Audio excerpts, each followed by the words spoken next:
Okay, let's unpack this. Think for a moment about the sheer, mind-boggling complexity of your brain. Billions of neurons, trillions of connections, Mm. all firing with incredible precision and speed, forming an architecture so intricate, so delicate, that even microscopic issues can have profound, life-altering effects. Yeah, it's truly staggering when you stop and think about it. Exactly. Today, we're embarking on a fascinating and incredibly important deep dive into a condition that, well, few people have heard of, yet which reveals so much about the intricate workings of our brains. Canavan disease. Hmm. It's a powerful illustration of how a single molecular misstep can impact the entire symphony of neurological function. And what's truly fascinating here is precisely that, how a single genetic mutation can unravel something as fundamental as the myelin sheath, which is, absolutely critical for brain function. Right. When we delve into Canavan disease, we're not just learning about a rare condition, we're gaining a deeper, almost humbling appreciation for the brain's extraordinarily precise biochemical environment. That balance it needs. It's exactly the delicate balance required for its proper development and continuous operation. This deep dive will really help us understand the why behind this specific condition and, by extension, give us invaluable insights into the broader mechanisms of neurological health and disease. Hmm. It teaches us about vulnerability and resilience in the brain's most foundational structures. Exactly. Our mission today is to distill what can seem like incredibly complex medical and genetic information from our sources into clear, understandable insights. Yeah, make it accessible. We want to offer you, our listener, a true shortcut to being well-informed about this rare neurological disorder, making sense of the intricate science, and, crucially, understanding its real-world implications. Both for affected individuals and for what it tells us about the brain overall. Right. So let's begin our exploration. Okay, what is Canavan disease? Unpacking the basics of a leukodystrophy. To truly grasp Canavan disease, we first need to understand its foundational classification. Our sources identify it as a specific type of disorder, a leukodystrophy. That's the key term, yeah. So what exactly is a leukodystrophy, and why is that term so important for understanding the unique challenges presented by Canavan disease? What's in that name for us? Well, the term leukodystrophy itself gives us a very significant clue. Leuko refers to white, Okay. and dystrophy refers to abnormal growth or development. Hmm. So broadly speaking, leukodystrophies are a group of genetic disorders that primarily affect the white matter of the brain. The white matter. Now, to elaborate on that for our listeners, Yeah. the white matter is essentially the brain's ultra-efficient wiring system. Imagine your brain as a massive, intricate network of superhighways. Right. These superhighways are made up of bundles of nerve fibers called axons, and these axons are covered in a crucial fatty substance known as myelin. Myelin. Okay. Think of myelin as the high-performance insulation around a fiber optic cable, or maybe the plastic coating on electrical wires. Got it, like insulation. So without myelin or with faulty myelin, it's not just a slow signal, it's like a compromised connection across the entire network, right? Precisely. Myelin's function is absolutely vital. It allows electrical signals, the very thoughts, commands, and sensory information your brain processes, to travel incredibly quickly and efficiently across the brain and throughout the entire nervous system. Super fast. Exactly. Without proper insulation on those wires, signals wouldn't just travel slowly. They might short circuit, scatter, or not even reach their destination at all. Wow. This leads to a profound disruption in how the brain communicates and coordinates all its functions. In leukodystrophies, this insulation, the myelin, either breaks down after it forms, a process called demyelination, Okay, breaking down. or it doesn't develop properly in the first place, which is known as hypomyelination. Hypomyelination. No, no, no. Right. Both scenarios lead to significant neurological impairment because the brain simply cannot transmit information effectively. So in Canavan disease, our sources make it very clear that it's specifically the myelin sheath that gets compromised or doesn't develop correctly. That's the target. This isn't just an indirect consequence, it's a direct hit on the very structural responsible for rapid neural communication. What's the practical difference between an indirect consequence and this direct hit that our sources describe? Does that mean the disease mechanism is uniquely straightforward? Or does it point to an even more intricate vulnerability of myelin itself? That's a sharp observation. Yeah. The direct impairment in Canavan disease is what makes it so devastating. It's not that a general brain issue then secondarily affects myelin. The core problem is the myelin. Right at the source. Exactly.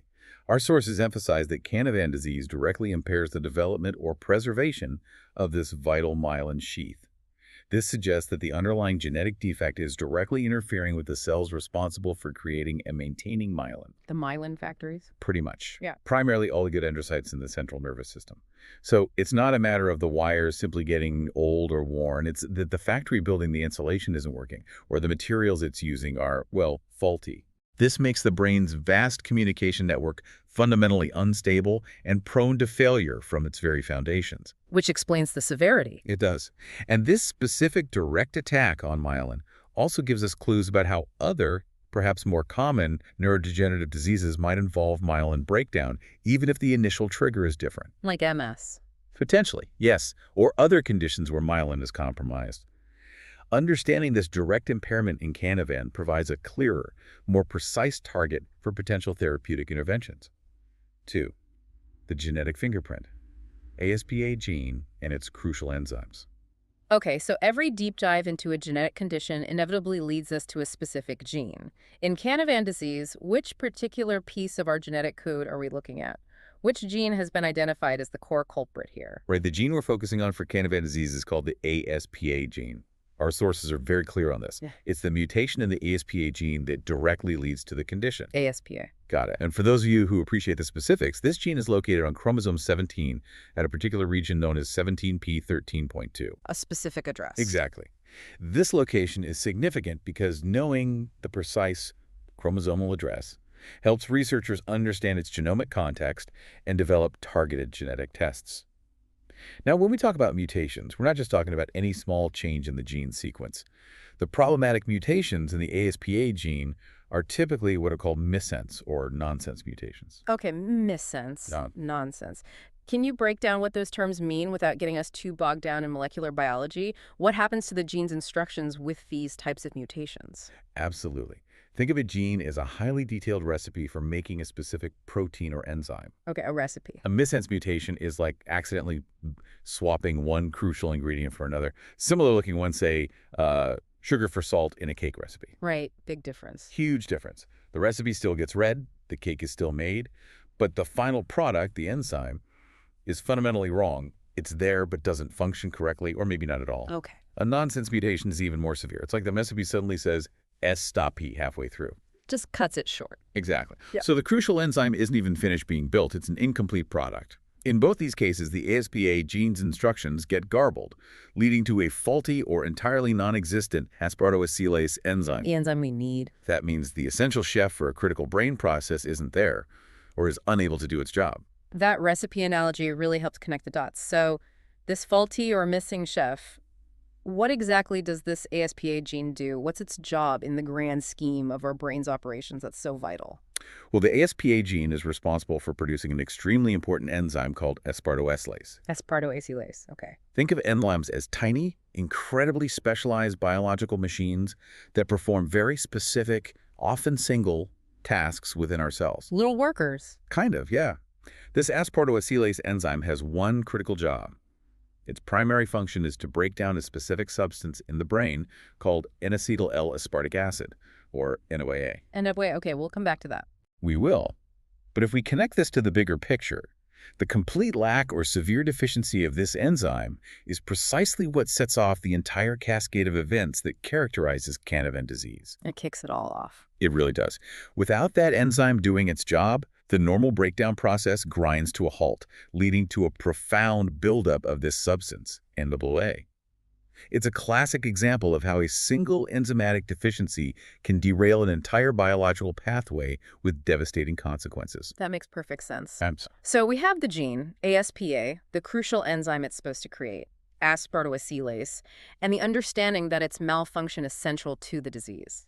Now we need to understand how this condition is actually passed down. How does this gene travel from parents to children? Is it something that runs visibly in families? That's a really important point. Canavan disease follows what we call an autosomal recessive inheritance pattern. Autosomal recessive, what does that mean exactly? It means it's a bit different from some other genetic conditions you might be familiar with, where inheriting just one copy of a mutated gene can lead to the disease.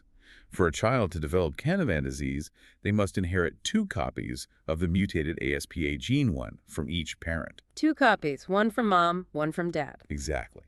So both parents must contribute a mutated gene for a child to develop the disease. This is a crucial point because under this inheritance pattern, carrier parents are typically asymptomatic. They don't show any signs? Usually not, no. They possess 1 normal copy of the gene and 1 mutated copy. And that 1 normal copy is usually sufficient for them to produce enough of the aspartooacylase enzyme to function completely normally, showing no signs or symptoms of the disease themselves. They are carriers but unaffected. Which raises an important question then. What does it mean for individuals and families if carriers often don't even know they have the mutation? Well, it means that the disease can appear seemingly out of nowhere in a family where there's no prior history. That must be a shock. Imagine the shock and confusion for parents learning their child has a rare, severe genetic condition when they themselves have no symptoms and no known family history of the disease. It really underscores the silent nature of carrier status. Yeah. This is why understanding carrier status is so vital for genetic counseling and family planning, especially for specific populations we'll discuss soon. It allows individuals to make incredibly informed decisions about their reproductive health and understand potential risks, proactively engaging with genetic screening before conception. 3. The biochemical breakdown.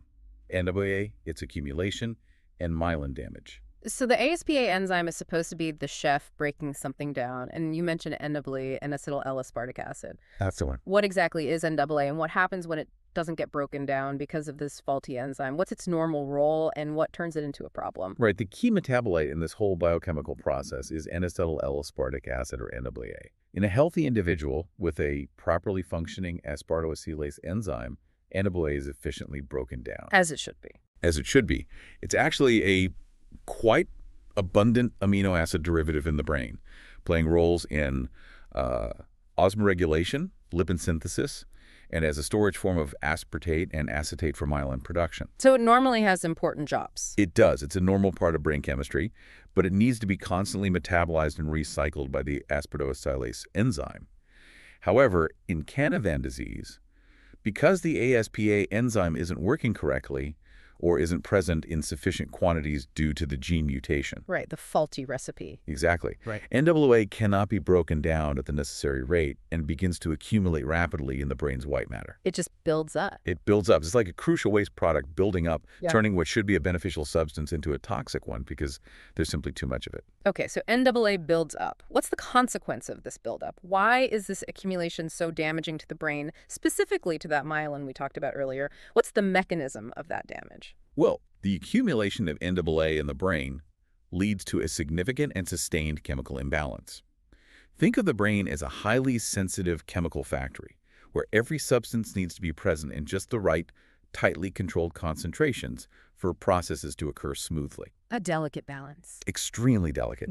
When NAA builds up to abnormal levels, it creates a toxic microenvironment, particularly for the oligodendrocytes, those very cells responsible for producing and maintaining myelin. The myelin-making cells again? Exactly. This toxic imbalance directly impairs the development, formation, and structural integrity of the myelin sheath. So it's not just a general disruption. It's a targeted attack on that vital insulation from within the brain's own chemistry. Wow. And this raises an important question about how incredibly precise the chemical environment of the brain needs to be for proper development and function, doesn't it? It absolutely does. Myelin formation is an incredibly delicate and complex process, requiring specific building blocks, perfect timing, and a finely tuned chemical milieu. Everything just right. Precisely. The continuous presence of excess NAA disrupts the normal metabolic pathways within oligodendrocytes, interfering with their ability to synthesize new myelin lipids and proteins, and even causing existing myelin to degrade. So it stops new myelin and damages old myelin. That seems to be the case, yes. Our sources emphasize that the ASPA mutations lead to a significant drop in enzyme activity, often to less than 1% of normal. 1%. Which is the direct cause of this problematic NAA buildup. Even subtle chemical disruptions like the accumulation of NAA can have profound and devastating neurological consequences because they interfere with this intricate process of myelin synthesis and maintenance. Yeah. The brain simply can't lay down and maintain that crucial insulating layer effectively when this substance is accumulating unchecked, leading to progressive neurological decline. Before. Clinical presentation. What does Canavan disease look like in patients? Now that we understand the underlying genetic and biochemical science, let's turn to the real-world impact. Are there different ways Canavan disease manifests, or is it always the same in affected individuals? Does it present differently at different ages? That's an excellent question, and it's important to understand that there isn't just one single presentation. Our sources distinguish between two main forms, largely differentiated by age of onset and severity: the neonatal or infantile form and the juvenile form. Infantile and juvenile. The infantile form is by far the most common and unfortunately the most severe manifestation of the disease, typically appearing very early in life. That's the main one we hear about. Generally, yes. The juvenile form, on the other hand, is generally much milder and has a later onset of symptoms. Interesting. Yeah, this is fascinating because it shows the spectrum of severity that can arise from a single genetic cause, likely due to varying levels of residual enzyme activity. Even if it's very low, a small amount of functional enzyme can make a significant difference in the clinical course. Right, that 1% versus maybe 2% or 3% could matter hugely. Exactly, threshold effects. Let's dig into the most common and challenging form first, the infantile form. When do symptoms usually become apparent? And what are the earliest signs that parents or clinicians might notice that would raise concern? Okay, for the neonatal or infantile form, symptoms typically become apparent around 3 to 5 months of age. 3 to 5 months, so not right at birth. Not usually noticeable right at birth, no. It emerges as the child starts to reach for developmental milestones, or rather, fails to reach them on time. Ah, okay. One of the most frequent and crucial early findings in infantile Canavan disease is macrocephaly. Macrocephaly. That means a large head, right? Exactly, an abnormally large head. Mm. What's fascinating here is how the brain's physical growth can signal an underlying problem. The head may appear disproportionately large compared to the rest of the baby's body, and this is often one of the first, most striking clues that something is amiss. So it's not just fluid buildup. No, it's generally thought to be related to the underlying white matter changes, that spongiform degeneration, rather than hydrocephalus, which is a buildup of cerebrospinal fluid. It signals this abnormal, non-functional brain tissue development. Got it. So an enlarged head is often the first visible flag.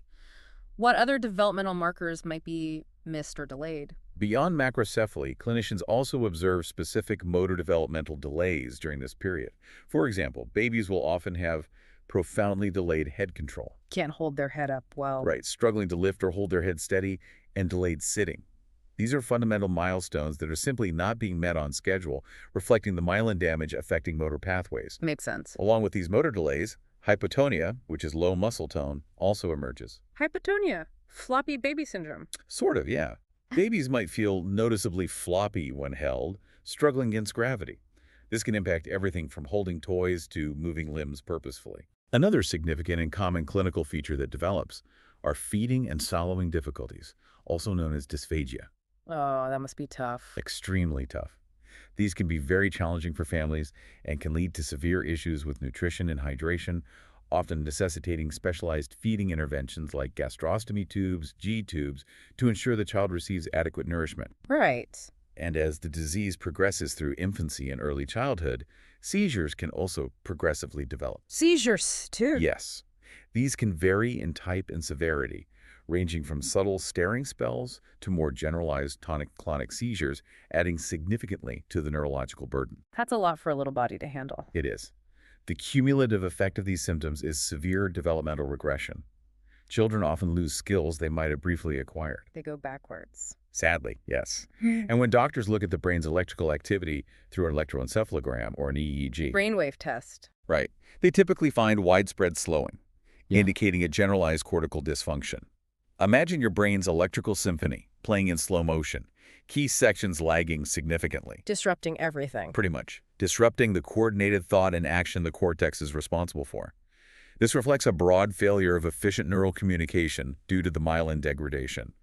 Sadly, this form of the disease is progressive and typically leads to a severely shortened lifespan, often with significant neurological impairment throughout. So a very challenging and progressive course for the infantile form, demanding intensive care and support. Now, you mentioned the juvenile form earlier. Can you briefly reiterate its milder nature and how it contrasts with the severe infantile form? What accounts for that difference again? Absolutely. The juvenile form, as noted in our sources, is much milder and far less common. While it's still a serious condition, its symptoms tend to appear later in childhood or even adolescence, and they are generally much less severe. Later onset, milder symptoms. Correct.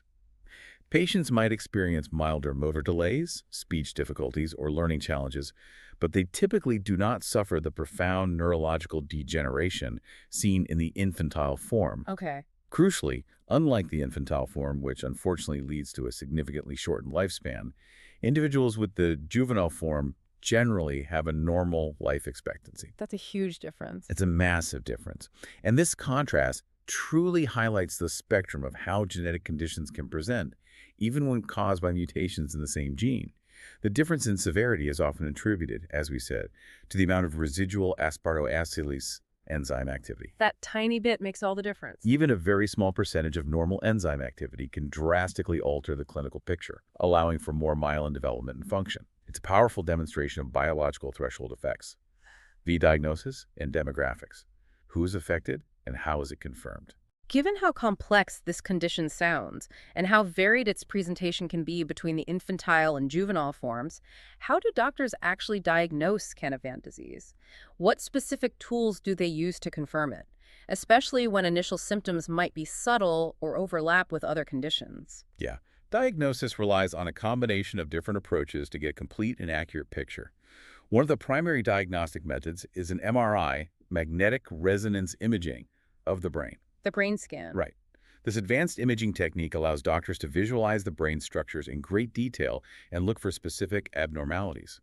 In Canavan disease, MRI scans often show characteristic features, such as diffuse abnormalities in the white matter. The myelin areas. Exactly. Signs of demyelination or hypomyelination, and sometimes cystic changes, or that spongiform degeneration in certain brain regions.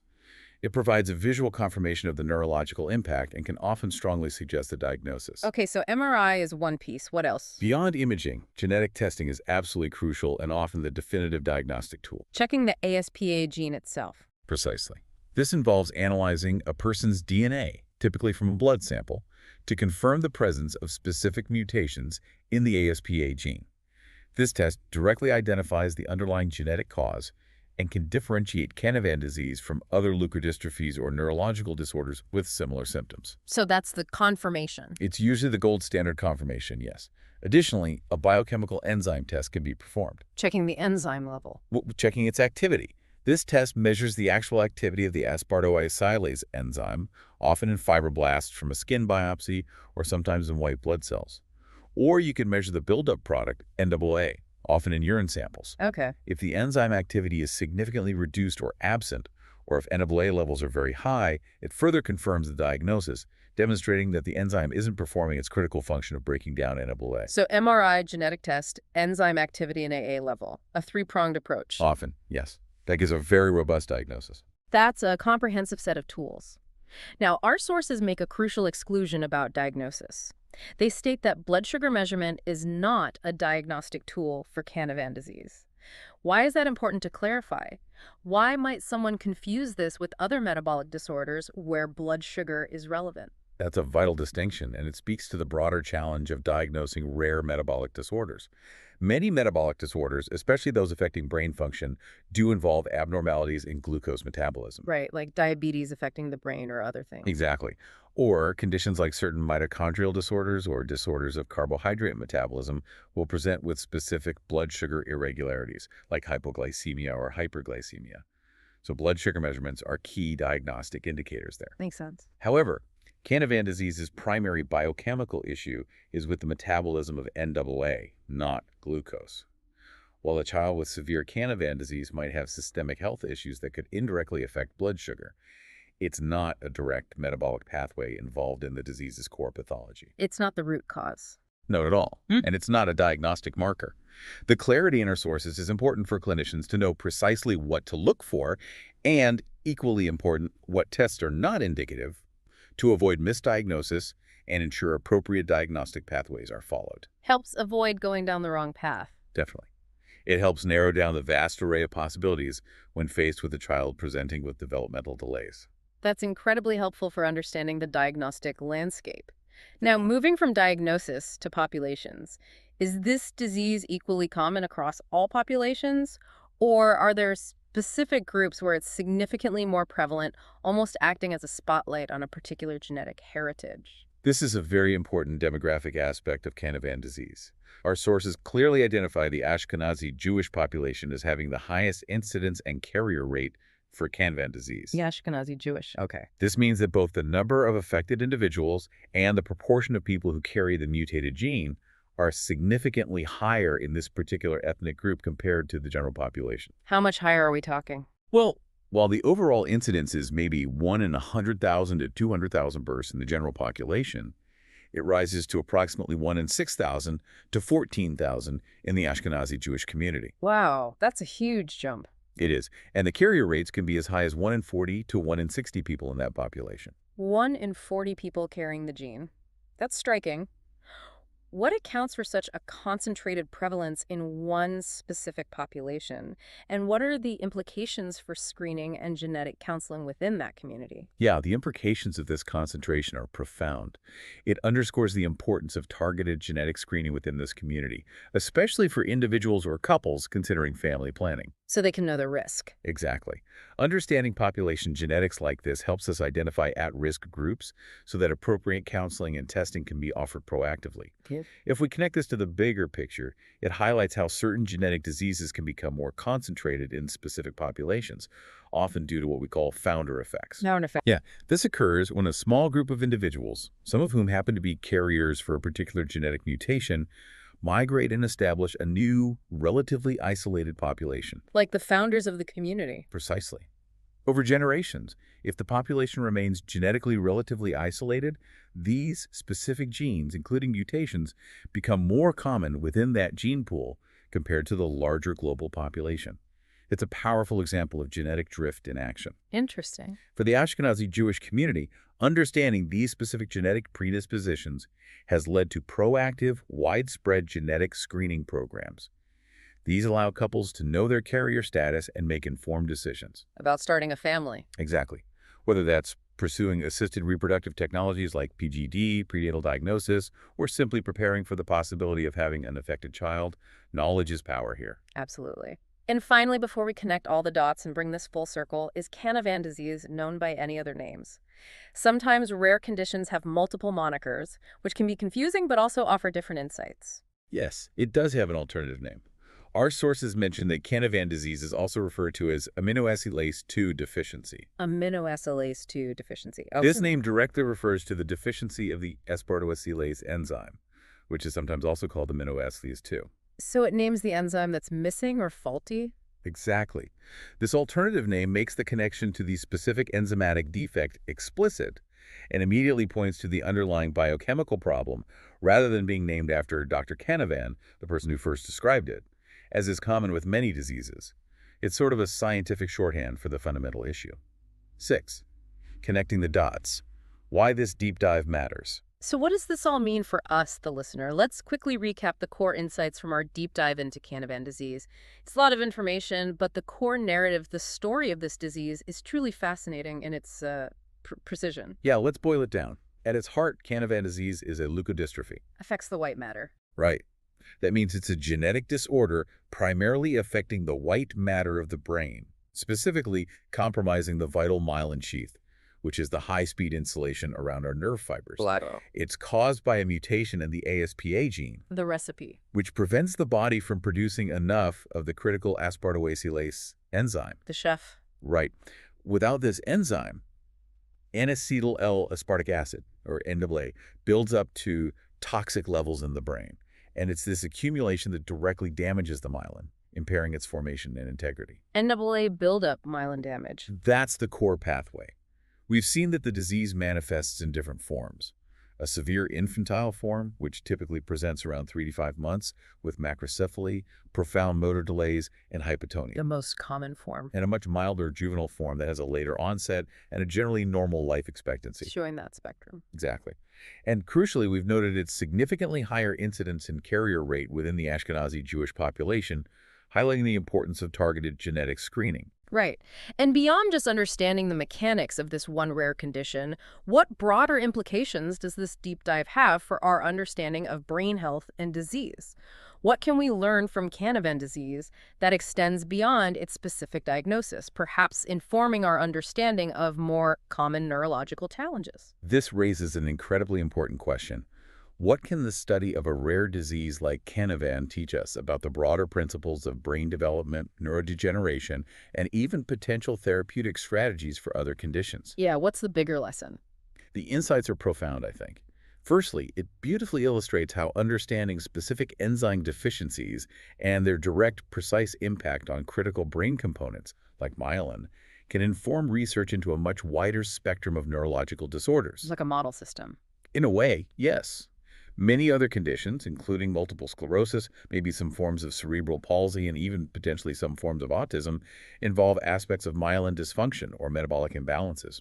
The detailed understanding we gain from a rare disease like Canavan, mapping the precise biochemical pathway from gene to protein to metabolite to brain damage, provides invaluable clues for more common disorders, where the underlying mechanisms might be more complex or multifactorial. So Canavan acts almost like a simplified, high-resolution model for understanding certain aspects of neurodegeneration. Exactly. It's a testament to the intricate dance of molecules that allows our brains to function normally, and how easily that dance can be disrupted by seemingly minor chemical imbalances. That delicate balance again. Yeah. The brain is not forgiving of even subtle chemical disruptions. A single enzyme's malfunction can unravel fundamental processes. This knowledge helps drive research into therapeutic interventions for a multitude of neurological challenges. Makes sense. Conditions like Canavan disease underscore the interconnectedness of our genetic code, our biochemistry, and ultimately our cognitive and physical capabilities. It teaches us about the precision required for health, and how even a tiny error can have widespread repercussions throughout the nervous system. And that juvenile form point. Oh, right. Moreover, the existence of a milder juvenile form is a powerful lesson in dose-response relationships in biology. It shows that even a small amount of residual enzyme function can dramatically change the course of a disease. Giving hope for treatment. Exactly. Offering hope for targeted therapies that might restore even a fraction of normal enzyme activity, potentially turning a severe form into something much milder. Outro. And that wraps up our deep dive into Canavan disease. We hope you feel much more informed about this complex but incredibly important condition, and that you've gained a new appreciation for the intricate, delicate biology of the brain and the profound impact of even microscopic components. Yeah, knowledge is most valuable when understood and applied, right? Understanding conditions like Canavan disease not only sheds light on the intricacies of our own biology, but also underscores the vital role of ongoing research in genetic medicine and neurosciences. Every bit helps. Absolutely. Every piece of understanding about a rare disease contributes to the larger puzzle of brain health and helps us move closer to treatments for a broader range of neurological challenges. So for you, our listener, consider this. How might advancements in gene therapy or enzyme replacement therapies, inspired by our understanding of conditions like Canavan, where a single gene and enzyme are the core issue, how might those revolutionize our approach to a wide spectrum of neurological disorders in the future? That's a powerful thought. If we can repair the recipe or plush the chef for one specific enzyme, what boundless possibilities does that open up for others? The more we understand these root causes, the closer we get to truly transformative treatments for brain health. It's an exciting frontier.